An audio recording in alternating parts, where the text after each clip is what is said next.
You know, niggas gotta get their priorities together. Got their mind on the wrong things, spending their money in the wrong way.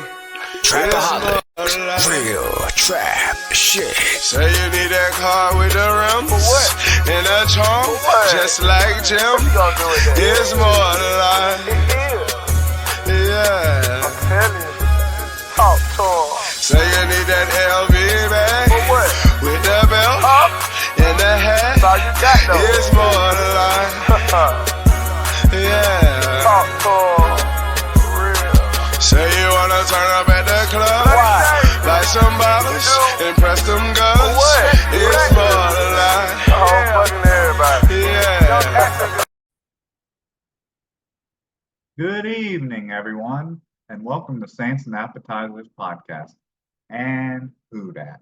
And this evening we have some more appetizers, or not appetizers, main course. This was a juicy main course, a tasty main course. And the reason it tastes so good is wins always taste good.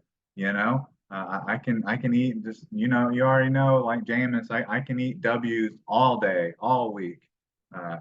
At all times. So there's so I'm eating a W. I'm eating a Saints W, a New Orleans Saints W over the Carolina Panthers that happened on Sunday, and they cleaned up at the end of the game that led to a final score of 28-6, which is, from afar, that looks like a really impressive victory, and obvious, like, by score. Oh yeah, that's a blowout, but it really wasn't. The game was still like a one-score game, like midway through the fourth quarter, and then it just kind of got out of hand, and it looked like the Carolina Panthers just realized they were a 1-12 team and started going for like every fourth down attempt, and just because they're a 1-11 team, a 1-11 team at the time. Of course, they're not going to pick any of them up. But yeah, the Saints finally got another win here. They broke their 3-game losing streak, and the Falcons lost to the Buccaneers. So everyone's tied in the NFC South. Now the top 3 teams are tied in the NFC South: the Buccaneers, the Falcons, and the Saints. But the Saints don't have any of the tiebreakers. But they're still in it. They still control their own destiny. I know there's a lot of fans out there. It's kind of weird. I don't really, I do understand it, but there's a good number of fans out there that wish the Saints would have lost yesterday. They can't stand to see the Saints win with the current coaching regime they have. Like, the only way they can get rid of this coaching regime, or maybe even Derek Carr, is just to lose. And I can't drip with that. I can't drip with that. I'm not down with that at all. I'm too hardcore of a Saints fan. I'm too much of a diehard. Like, I can't cheer for them to lose. Like, a win's a win, and it always, like I was just saying, they always taste good. So I'm happy. Like, for some Saints fans, or some maybe more fans that kind of feel like I do, this may be the last like high moment of the season here, because I feel as if they basically have to win out to win the division. At worst, they have to go 3-1 over these last 4 games to get in, and none of those losses can come to the Buccaneers or the Falcons, which are their 2 last games. Like, they can maybe afford to lose to the Giants or the Rams, but other than that, they can't lose any of those games with the Falcons or the Buccaneers.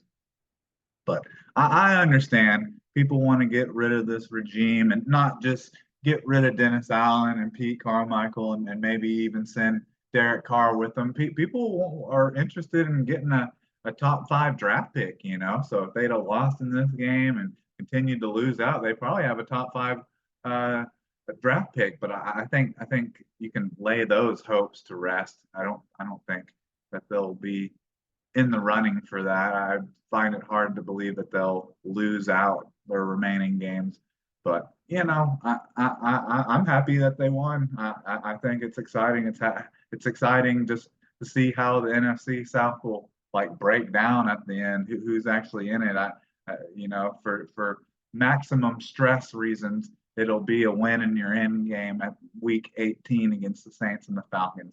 But anyways, that's enough of the opening here about what the score is and how people feel about it. Let's get into the game a little bit, talking about how it kind of played out, some key moments, and how it made me feel and how it made you guys feel out there. So, anyways, can I get a menu?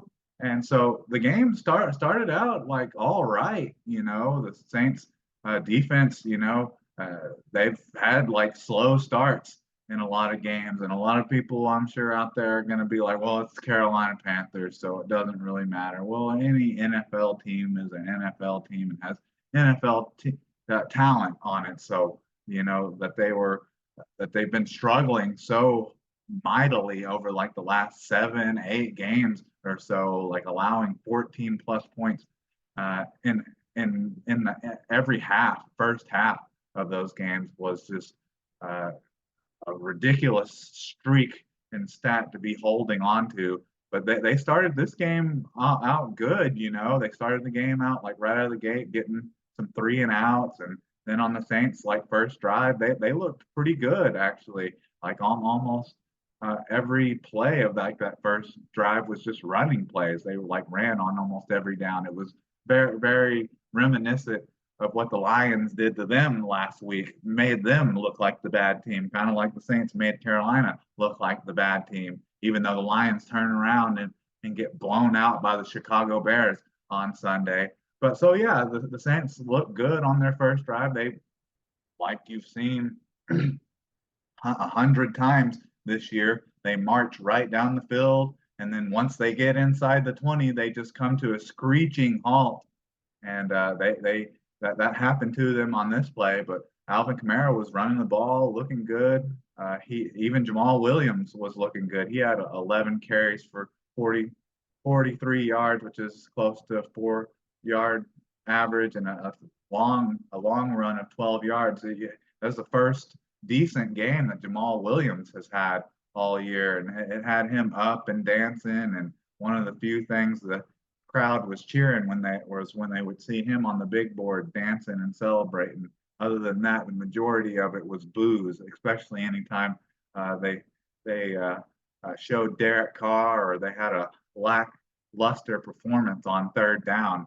But anyway, so they were able to run the ball in this game and look pretty good, and got down inside the 20s, their worst enemy. And so that set them up early on to get 3 points, to take the lead early on.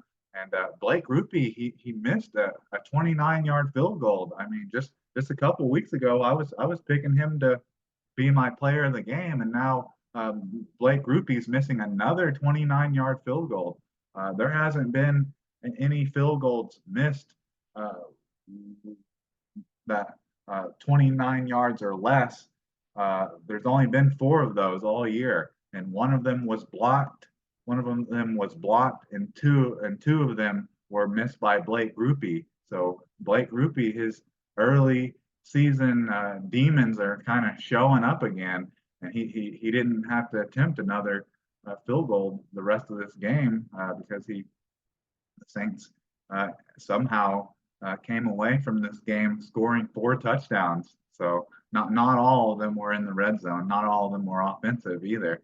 But yeah, just as I'm starting to kind of accept Blake Rupe, he goes and misses the 29-yard field goal again. Like his worst misses have not really been on like long field goals. Obviously, the worst miss that people probably bring up the most is the missed field goal, the 46-yarder against Green Bay. So that was a bad miss that would have put the Saints up in that game. And then he's since that kick, he's missed like 2 29-yard field goals. And it was so funny with how the game has gone, how the Saints have played over the last 3 weeks, is that like, yeah, they look great getting down inside the red zone, and then when they came to a screeching halt, like I wasn't even surprised by it. But then when Blake Rupe came out to kick the field goal, I was like, man, thankfully I can trust and rely on Blake Rupe. I shouldn't even be too stressed about him making this short field goal. And then of course he misses it.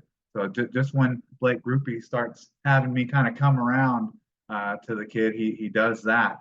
And there's just something about that, missing those 29-yard field goals. Even though they did end up showing like some highlights there where it looked like Lou Headley, the holder, the punter, looked like he didn't laces out. Looks like he took him a little bit longer than what you normally see on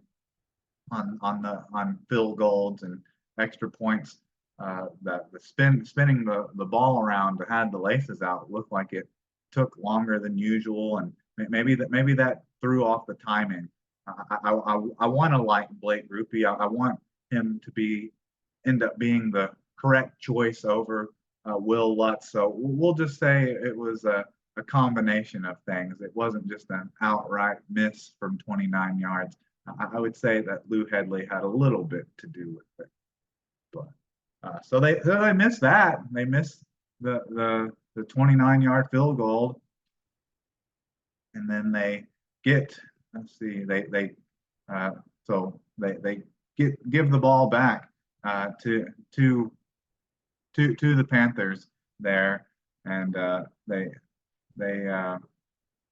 Panthers don't have the ball for too much longer. They only for like a couple plays, and then Jordan Howding ends up forcing a strip sack on Bryce Young. At first, it looked like a ball that just kind of got popped up into the air as he was hit, and then looked like it was intercepted by Pete Warner. But they've gone back, like throughout the game, they were going back saying, "Oh, well, it wasn't an interception. It was actually a strip sack fumble, and it was just a fumble recovery by Pete Warner." They did that again on another play during the game. They that I'll get to, that ended up giving the Saints actually a touchdown on that play. Let's see.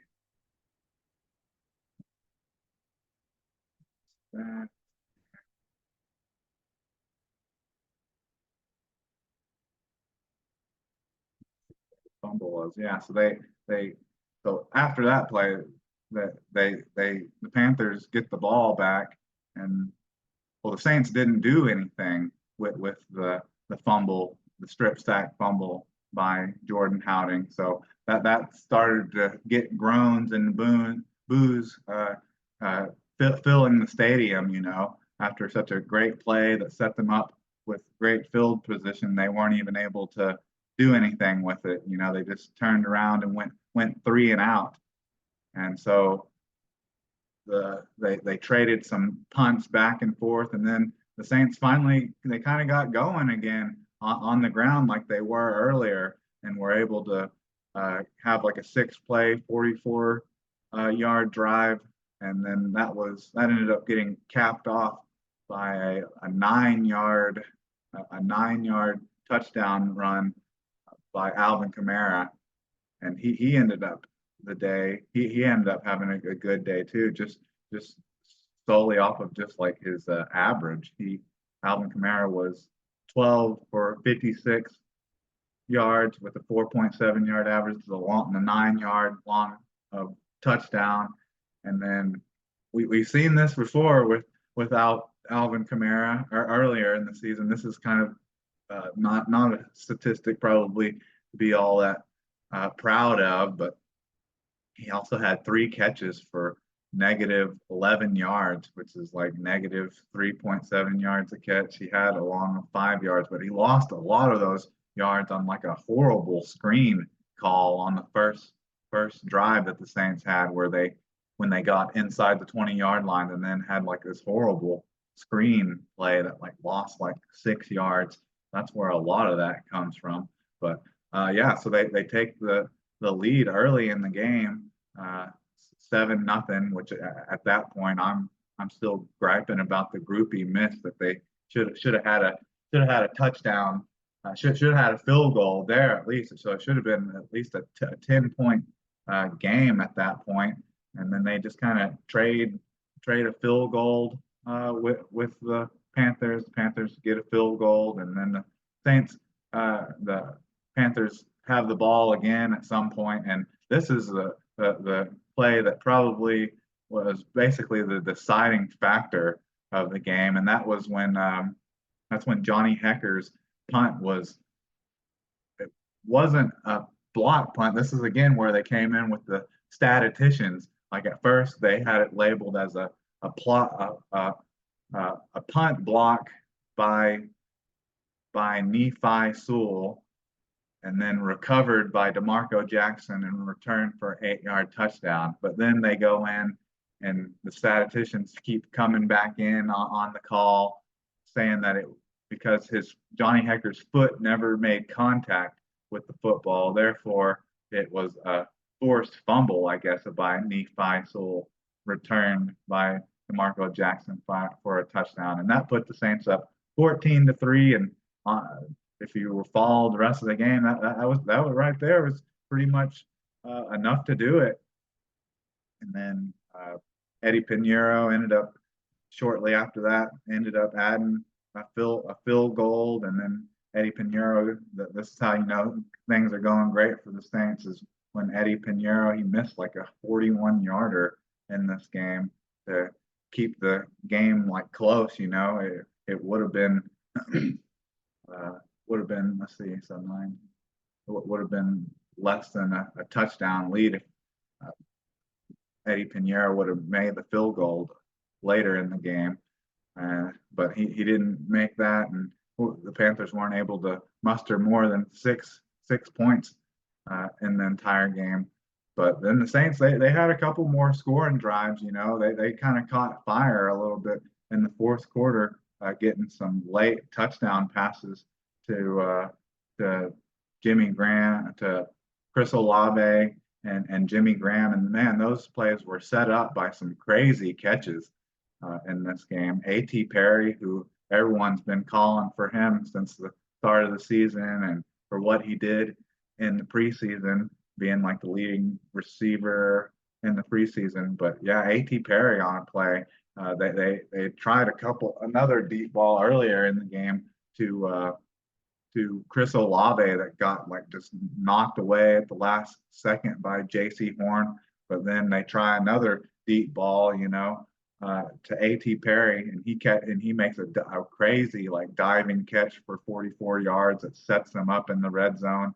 And then like right after that, Jimmy Graham has like a crazy 12-yard jump ball contested catch that gets them down in the to go situation. And so that the Saints were pretty much rolling at this point, and then it was capped off with a 7-yard touchdown to Chris Olave. But man, that play kind of concerned me a good bit, just because it looked like he took a pretty hard hit as he was like sliding into the end zone, and he looked like he was shook up a little bit, and that's got me real concerned and worried about Chris Olave, just because of all the prior concussions he had. But they also said that he was coming into this game not feeling too well because of the flu and all that. But man, you definitely don't want to see Chris Olave get another concussion. He looked a little shook up after that play. And then so the Panthers, they get the ball back and they turn it over on downs again. They did that like 3 or 4 times in this game because they had no concern for your standard rules of an NFL football game, not going for it on every fourth down. But that they realized that they were a 1-11 football team, and so the Saints had good field position again and didn't have too far to go to get their last final touchdown in this game. They got their 4th touchdown, and it was Jimmy Graham's season again. Jimmy Graham's season. He capped it off with a 4-yard touchdown, and it just leaves questions. He even had the fake dunk on the goalpost, which made it a great picture. But it leaves people asking, not just about Jimmy Graham being inactive for a good portion of the season, but even A.T. Perry. Why was he inactive a good portion of the season? I guess the easy answer to that is, well, Michael Thomas and Rashid Shaheed are injured now, but Jimmy Graham has caught 4 passes this season, Three of them have been touchdowns, and the other was the 12-yard pass that set them up in the to goal situation. So this kind of has you scratching your head a little bit. Why you at least haven't had Jimmy Graham, at least for the red zone, because all of his three touchdowns have been in the red zone. All of his catches have been in the red zone. So it's just definitely has you questioning the Saints organization about that one. And definitely when asked those kind of questions, Dennis Allen definitely doesn't want to get into it all that much.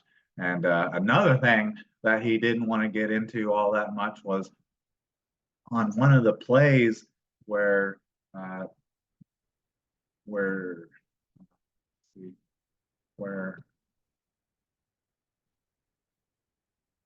Derek Carr was injured. They not injured, but he was sacked. One of the plays that he was sacked. I'm trying to find how many times he was sacked. He was only sacked all. It was the only time that he was sacked in this game. The one time that he was sacked in this game, pretty sure it came on third down, so it led to them going to fourth down and having to punt. But as they were coming off the field, Derek Carr seemed to be yelling at the offensive line or yelling at someone for not blocking. And then the next thing you know, you see Eric McCoy all fired up. Like he's got his hands down, waving like come at me, bro, kind of thing. And then slams his helmet down afterwards. And man, a lot of people coming at Derek Carr on that one, saying like, oh, he shouldn't be yelling at his offensive linemen, or even some people saying that Eric McCoy needs to show better composure or whatever. But I guess I have a little bit of a different stance on this, just because like this kind of stuff happens like every week, every game. I think it's just highlighted a little bit more because the Saints aren't doing good, and a lot of fans don't uh, like Derek Carr, and the Saints they started actually playing better after that happened. They went on to score what, two, three more touchdowns after that. So obviously that they needed to work something out. But these kind of fightings and your infighting, happens because it's a very emotional game, and people are really hard on Derek Carr about yelling at his teammates or just looking frustrated and yelling on the sidelines. But it's like, hell, no, not too many people.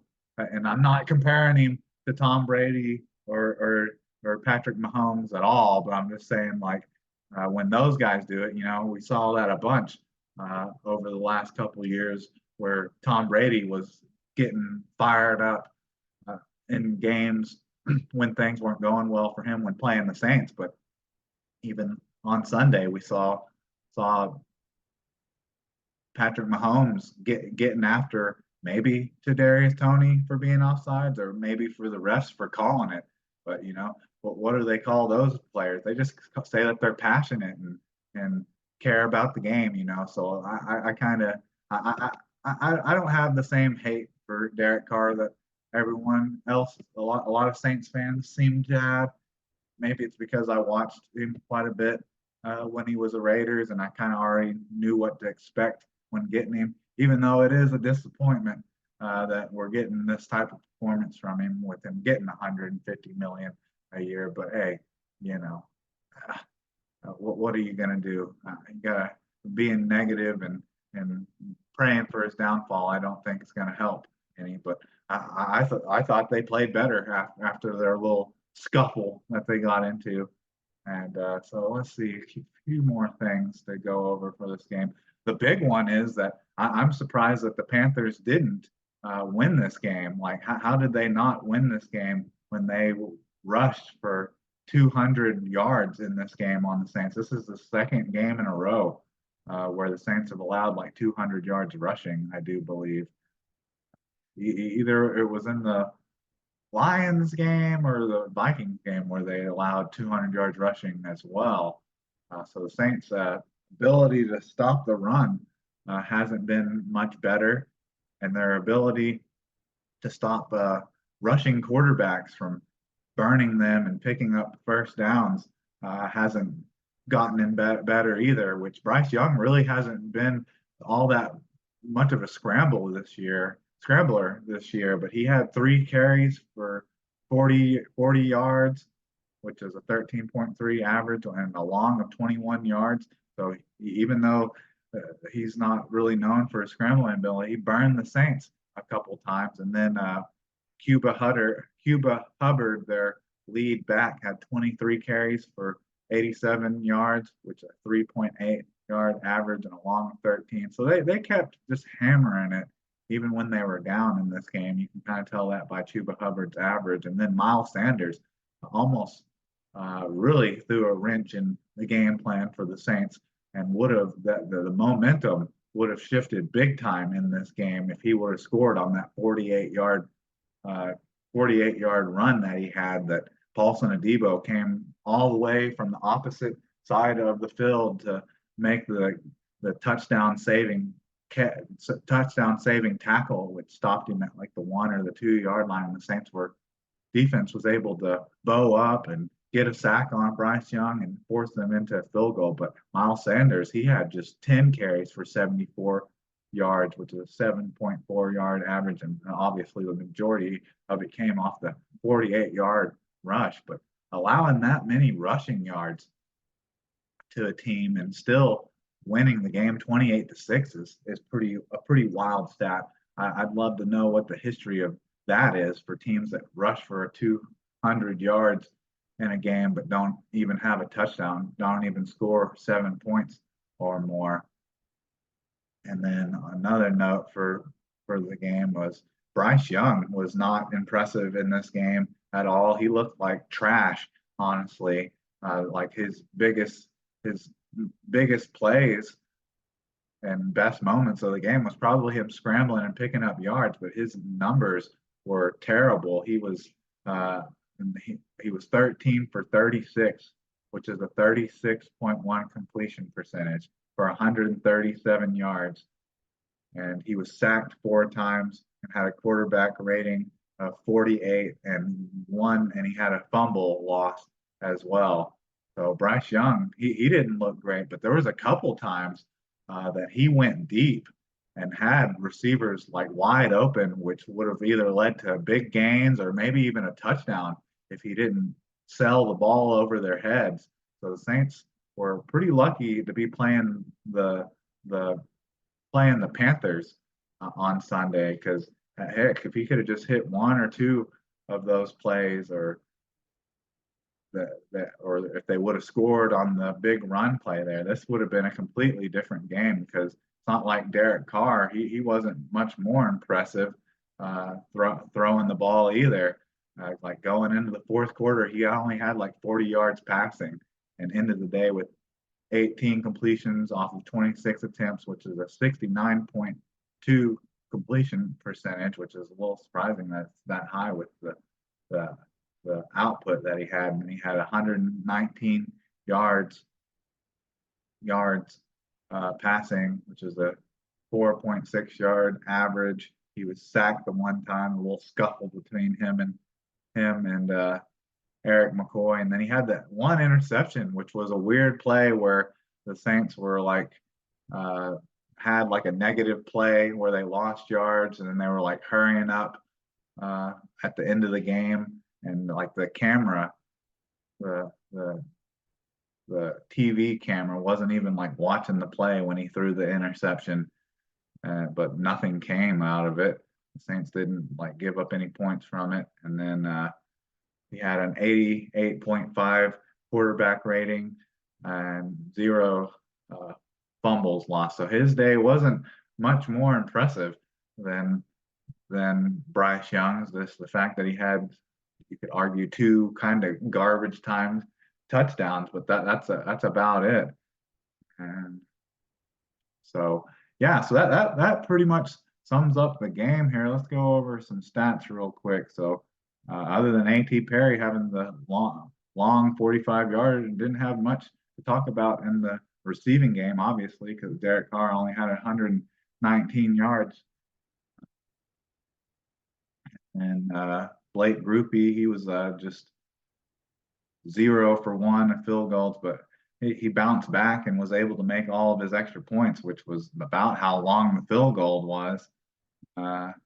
Lynn Bowden had one pretty good kickoff return for 28 yards that took them up to like their own 31 yards. So that was like haven't seen a decent kick return in a while. And he also had one punt return that he returned for 12 yards.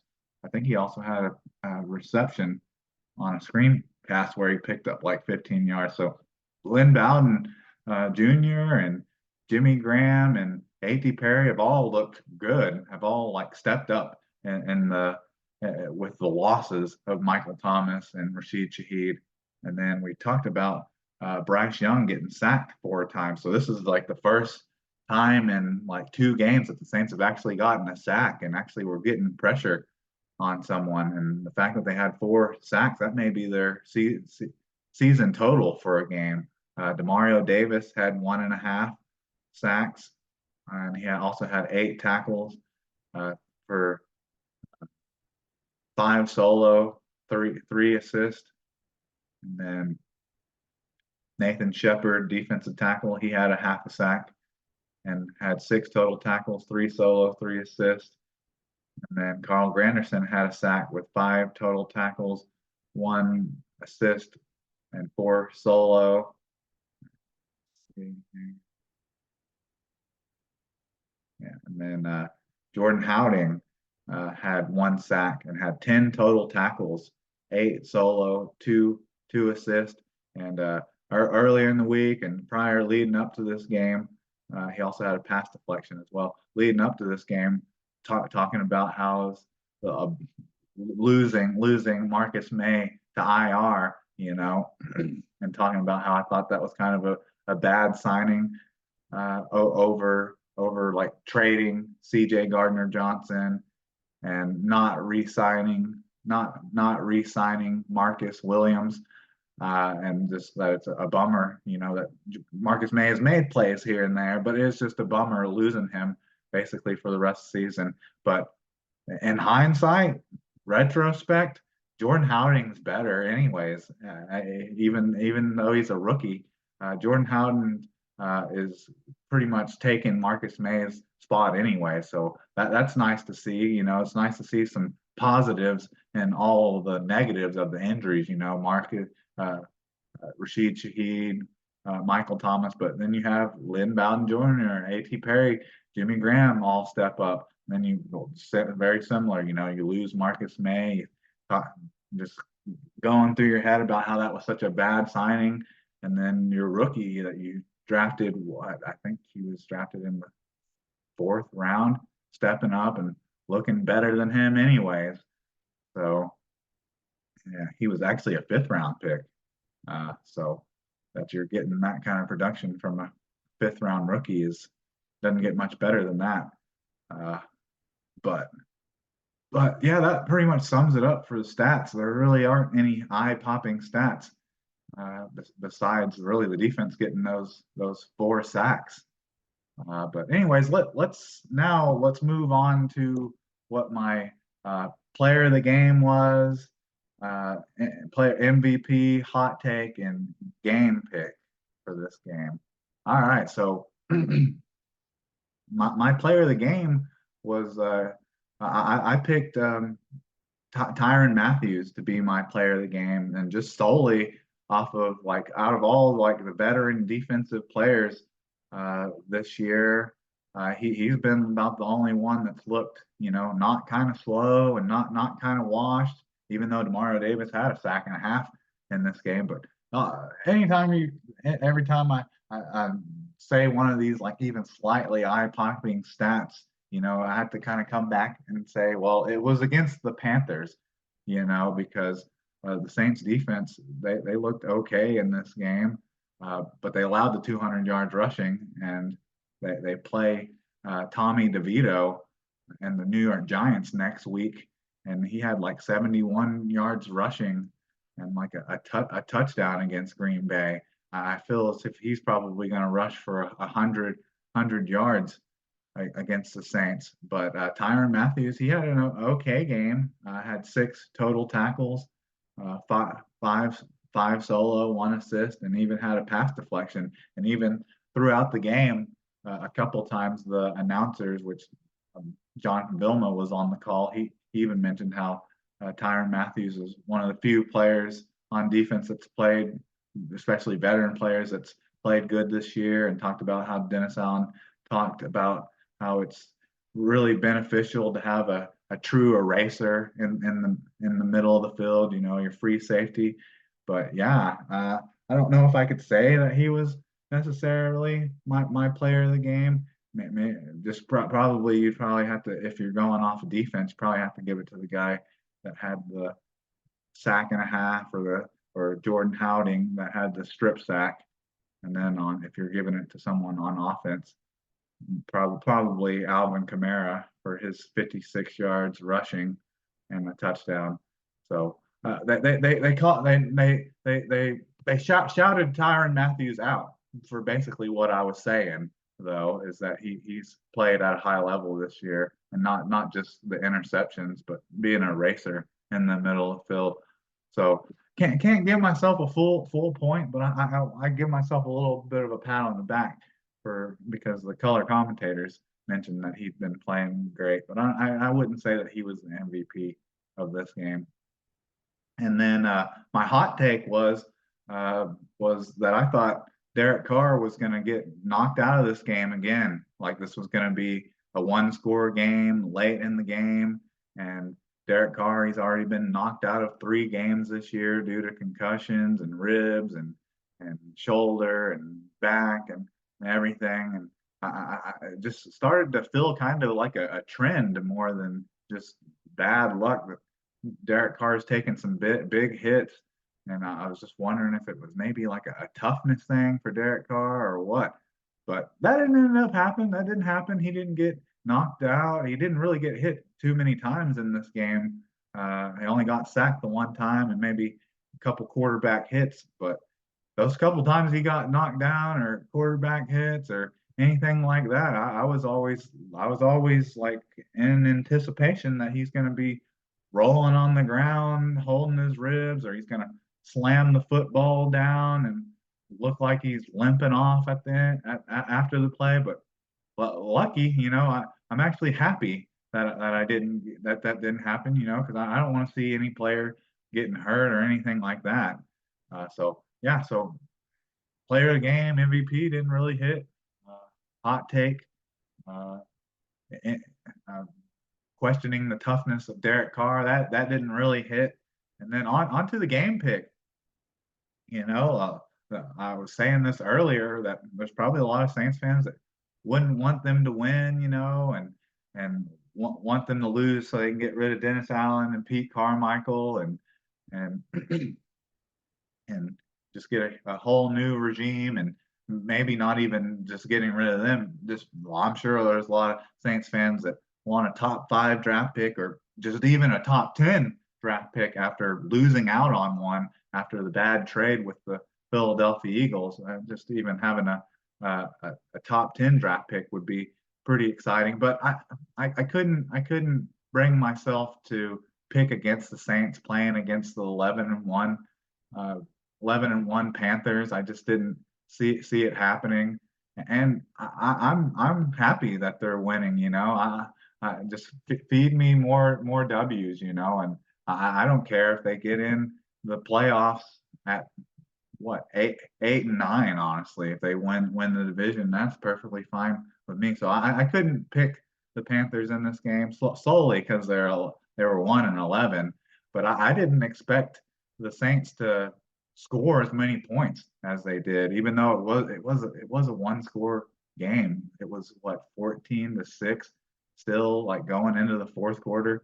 So even though the score shows like 28-6, it felt more like my prediction of what, I think I predicted what, 17-13 or something like that. So that it was only a 4-point game, but hell, they beat them by what, 22 points. So yeah, so I wouldn't say any of them hit. I picked the Saints to win, so I guess I give myself a half point for that. But that's about it. But so the Saints, they play the the New York Giants on Sunday, the next Sunday coming up. It'll be at noon. It's the third home game in a row. But maybe a month ago, I would have felt like this game against the New York Giants was going to be easy. But after seeing them beat the Green Bay Packers and in the fashion they did, and Tommy DeVito looking good and running the ball all over Green Bay, and I don't, at least my knowledge, that Green Bay hadn't had a hard enough time this year stopping quarterbacks from running on them as the Saints did. Got me a little concerned. So the Giants, they've won their last 3 games, and Tommy DeVito, hell, he looks better than Daniel Jones, honestly. So I was really talking about how maybe the Saints can win these. It'd be nice if they could win these, like win 3 games in a row. If I believe if they win they go 3-0 in their next. I guess they have to win their next 2 to go 3-0. Which I just at first, when you first kind of looked at it, when it was the Panthers, Giants, and Rams, you thought it was very possible just from the history of what those teams have done throughout this season. But a couple weeks later, the game against the Giants and the game against the Rams doesn't look quite as easy, because the Rams, they had won 2 or 3 games in a row until they lost to the #1 seed Baltimore Ravens in overtime. So I think that's going to be an easy game, and Matthew Stafford finally looks healthy. Had a couple games where he's thrown 3 touchdowns in them. So be very interesting. I feel as if because I'm a Saints fan that's wanting the Saints to win, wanting them to make the playoffs. I can't say that I'm excited about the game on Sunday, but I'm very nervous because it would be hard pressed for me to say that I think the Saints are actually better than the New York Giants, or better than the LA Rams.